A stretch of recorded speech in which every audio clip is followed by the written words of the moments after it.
What's going on, everybody, man? Hope you guys are having a wonderful Monday. Hopefully, your guys' team won on Sunday. Mine was on a bye. Thank God. The Broncos, they could definitely use the bye week. So happy about that. But I don't know if you guys heard about the latest NFL controversy that everybody's kind of freaking out about, and it involves the Browns and the Raiders game. Ironically, the worst game by far that nobody was looking forward to at all is the game causing the most controversy. So if you didn't hear about it, what ended up happening was the Browns ultimately beat the Las Vegas Raiders by a score of 24-10.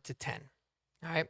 And why that's significant, let's go ahead over here, actually share this tab, is because the over under of this game, according to a lot of people that ended up betting it, was 36 or 36 and a half, depending on if you bet the over or the under, or depending on also which sports site you ended up betting on. It was in the 36 to 36 and a half.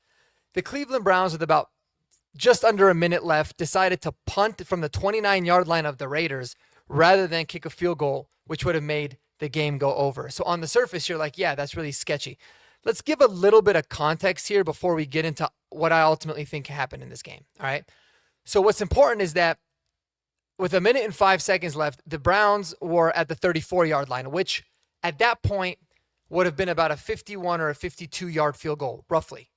To kick. Now, and Andre Schmidt, not necessarily the best kicker, and there's really no point of kicking a field goal at that point, especially one of 50 plus. So you're up 14. The Raiders, I don't even think had any timeouts at this time. So they just decide, let's go ahead and punt it. At that particular point, because it's a 50 plus yard field goal, nobody really thinks it's a big deal.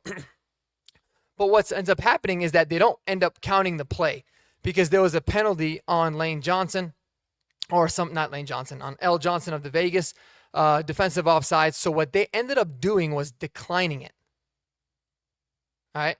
They declined the penalty, and there was also an illegal formation penalty that they accepted. So they declined it, and they end up getting the ball 5 yards closer, right? So they end up repunting essentially at the 29. Now, had they elected to not punt it again, and they elected to kick a field goal, now instead of a 52-yarder, you're looking at about a 46-yard field goal, roughly 47 yards.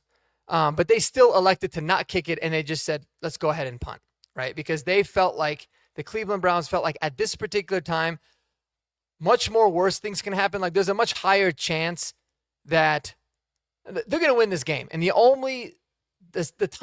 tiny sliver of hope that the Raiders would have had is if they blocked the kick, returned it for a touchdown, and then end up getting it onside to be able to put themselves in that position. So they felt like, let's just pin them in and punt the ball and go from there. So really, again, this is one of those where the context is very important, because if they end up just kicking the ball and the penalty never happens, I don't think anybody really thinks, oh, kicking a 53-yard field goal is smarter than just punting the football.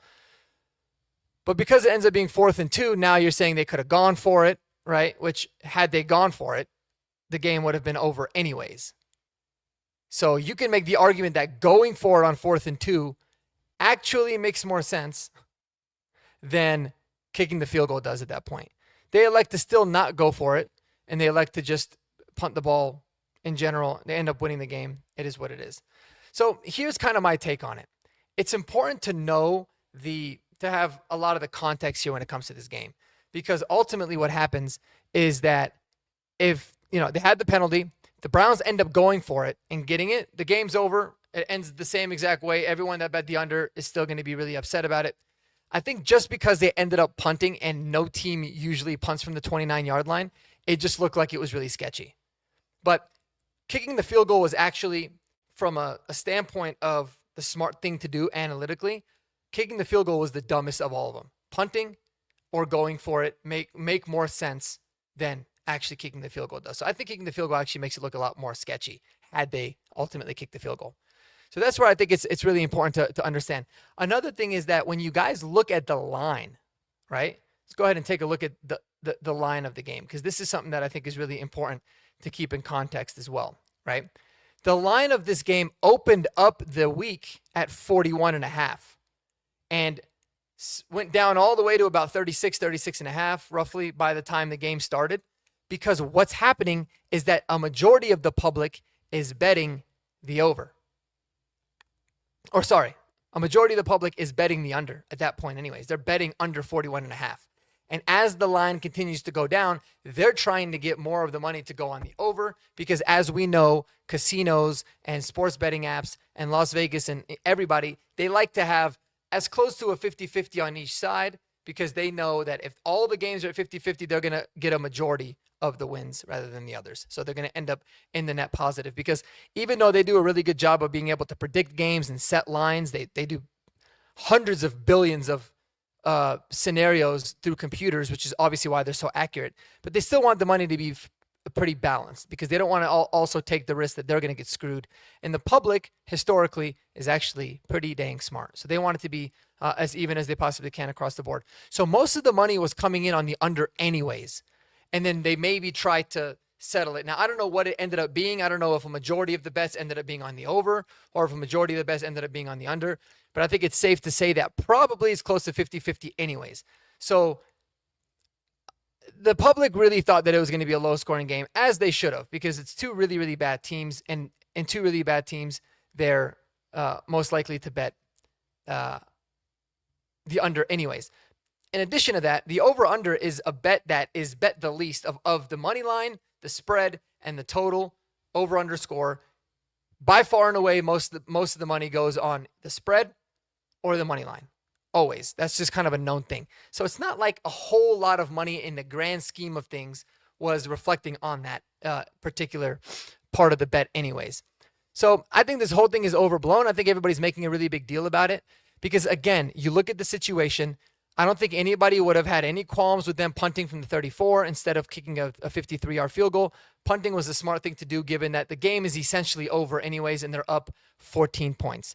But because there was that penalty and they elected to still go for it again, to still punt it again rather than go for it or kick a field goal, it looks a little bit sketchier. Had they elected to just go for it on 4th and 2 and run the clock out that way, that actually would have, nobody would have thought anything of it. They'd be like, oh, that's a smart move. They just wanted to kill the clock.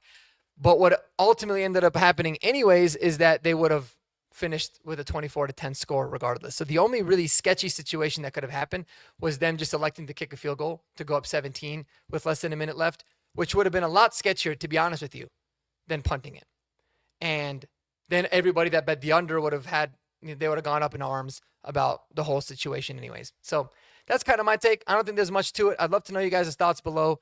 Like and subscribe if you guys love Denver sports, Broncos, Nuggets, Avalanche, subscribe. But I also will be expanding this channel very, very soon to start talking about the NFL as a whole, as you see with this video. And in addition, a lot of NFL draft content because that is one of my favorite times of the year as well. Appreciate y'all. Have a wonderful day.